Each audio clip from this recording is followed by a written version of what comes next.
Okay, I've been trying to work up to covering this issue for a couple days because it's a well, one, it's a large, multifaceted thing. So I don't know, maybe I'll cut the video up into smaller pieces. I don't know. But also too, it is something that it really it's like a it's something that really resonates for me on a personal level because I mean I've been in situations where had to deal with many aspects of this issue, and that is healthcare. Let's see which picture of these. Okay, there we go. That'll work for now. And that is basically what we're going to be talking about today. Is a quick little run through of the GOP's Obamacare replacement plan, already being termed or dubbed Trump Care. Whether or not the White House likes it, that's what's going to happen, so keep that in mind. Morons. Is that microphone creeping upwards? Not working. Okay. Alright, so the House has basically been working on crafting their replacement. I swear this thing's creeping up on me. Maybe it's my imagination. I don't know. We'll see. Okay. So, GOP's been working on replacing Obamacare, which is a big bummer for them because they were hoping that they wouldn't have to replace shit, that they could just, once they win, they could just, oh, we'll just cut it and get rid of it. Oh, sure, we'll replace it, don't worry. We're not going to replace it. We're not going to do shit. But they won't care. Well, it turned out the people actually did care. So, after being hounded relentlessly for the past few weeks, the Republicans have decided that have gone from we're repealing it to we're going to repeal and replace down the road to maybe we'll just go ahead and replace it now. All the way to the current plan, which is basically we're going to replace it with like our twisted shitty version. Like anyway, okay, let's get into this real quick. Now, some of the main differences between the ACA as it currently stands and the AHCA, shit you not, they changed the acronym by one. They added a letter to the acronym. But anyway, some of the big changes that are going to be happening is that, for one thing, they're going to be getting rid of the individual mandate. And this lets me know, to me, this says to me, alright, the fact that that's the main thing they're targeting is the individual mandate, to me, says that the protests and the fierce backlash to their efforts to repeal have actually been at least somewhat effective. Because while they're still trying their damnedest to gut it and kill it, they know that were they to do that, it would be political suicide. So, what they're trying is to basically get rid of the parts that are least liked in the hopes that they can still claim to their base that, oh, see, we reformed it, we changed it, we made it better, we republicanized it, it's all good. While not calling down, the fury of the masses by just repealing it entirely. So, to that end, they're getting rid of the individual mandate, which is, by and large, one of the most unpopular components of the Affordable Care Act. The problem is, though, it is one of the most vital. You see, because that's what, it's sort of the thing it's sort of the linchpin, it's the thing that holds the whole shit sandwich together, is the individual mandate, alright? Which essentially means that, okay, health insurance companies can't deny people based on pre-existings anymore. They can't charge people outrageous sums of money to cover a pre-existing condition. They have to let people stay on their parents' health care till they're 26. and a couple other things that drive up the expense of healthcare on the side of the insurance companies. And the individual mandate, by requiring that pretty much everyone get health insurance, boosts the numbers of people that have coverage, and therefore it helps sort of, it helps distribute the cost of actually providing, it helps them offset the cost of, actually providing health care to people who need it. So they're getting rid of that, and they're gonna replace it with a fee. And this is the first thing on the list, and it's one of the most laughable concepts I've heard of recently from Republicans. And that is, they feel that instead of the individual mandate, what will work just as well is a fee. A 30% fee for the first year of coverage. So, what will happen under this rule is that instead of being charged a tax penalty every year that you don't have coverage, or every amount of time you spend with no coverage, they will charge nothing until the person gets insurance, and then the insurance company can charge them 30% more for their premiums for the first year. All right? Here's the problem with that. If someone is young, and that was always the argument. It's like, okay, the young, healthy people, they don't, for whatever reason, they feel that they don't need health insurance, so they don't get it. So those people who normally, who under the individual mandate would buy health insurance but not really use it because they're healthy, probably won't even buy health insurance. Because, and here's the thing, say you're 21 years old, you got other shit you want to spend your money on, you don't really want to have to pour it all down a black hole of health insurance that you're probably not going to use.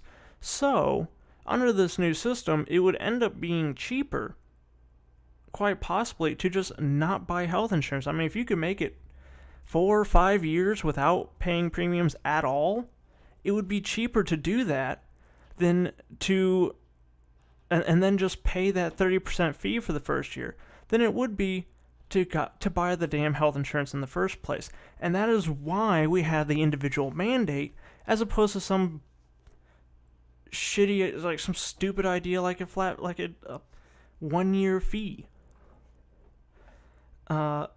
Because it's not going to work.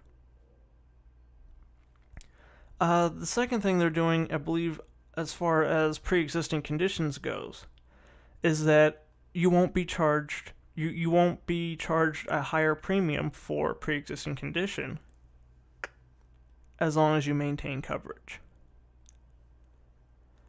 So now, not only do you have to pay the higher normal inflation increase in health insurance premiums, but you will actually have to pay more if you go to a plan with a pre-existing condition.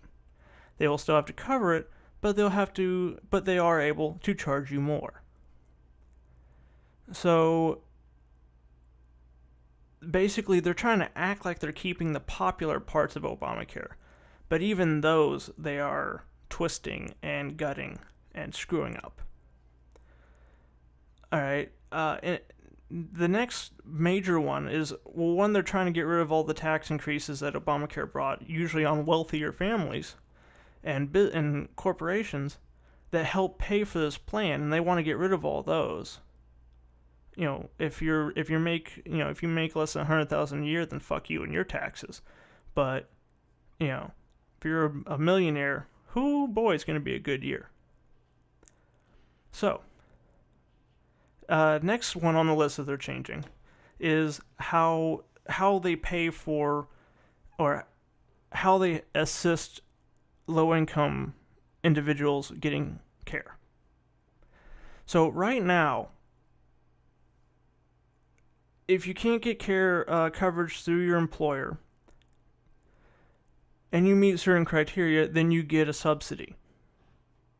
All right, you get you get like a certain amount to help cover the costs through the marketplace. And you can either get it at the end of the year, or you can get it like an advance on it to help cover your premiums. So what the Republicans want to do with their new plan is they want to get rid of that, and instead of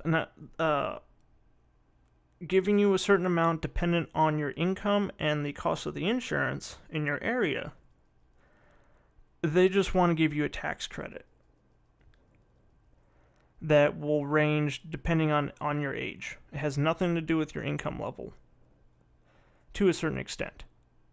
It doesn't really have much to do with your income level. It's mostly to do with age. The thing is, like, if you make under a certain amount of money, you qualify for the tax credit. And that will be anywhere from like $2,000 for someone who's young up to $4,000 a year for more elderly consumers. So the problem with that, though, is one, another thing that they're taking out is restrictions on how much insurance companies can charge the elderly. So I believe the Obamacare plan had it capped at like 3 times. Like they can't charge someone like more than 3 times more for the premiums, which is already ridiculous. Than you're charging like young healthy people. Well, now that's going up to 5 times. So if you're young, if you're like 20 years old, 21 years old, and you have insurance through the marketplace, imagine what 5 times that monthly premium could be. And then imagine how much $4,000 a year is going to take off of it. Because I can already tell you, $2,000 a year for the people on the younger end of the spectrum isn't going to help that much. All right, that's like, I mean, it will help, but it's not gonna it's not gonna be that good. Now, the next thing on the list, and this is one of the more insidious, I think, parts of this plan of theirs, and that is Medicaid, the Medicaid expansion. Now, right at this very moment, they don't want to cut the Medicaid expansion because, again, people like it. What a shocker. They like having health coverage. So they don't want to cut it yet. So here's what they want to do. For the time being, the Medicaid expansion will stay until January 1st of 2020. And then at that point, it will be closed off. And anyone who's on it will be grandfathered in.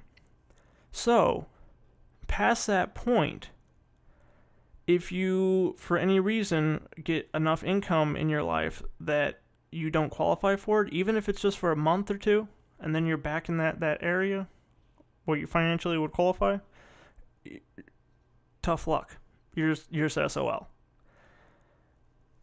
And essentially what that's going to do is will essentially start to kill it off a little more slowly than just yanking the rug out from millions of Americans.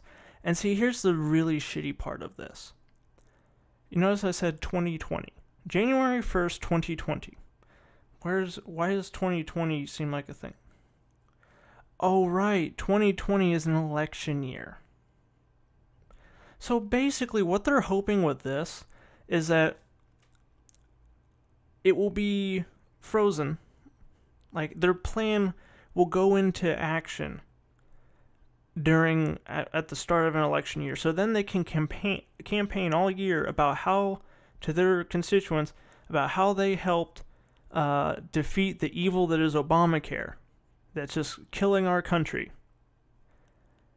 But then they can hopefully they can coast through the election and get reelected before people realize that they've lost their coverage and that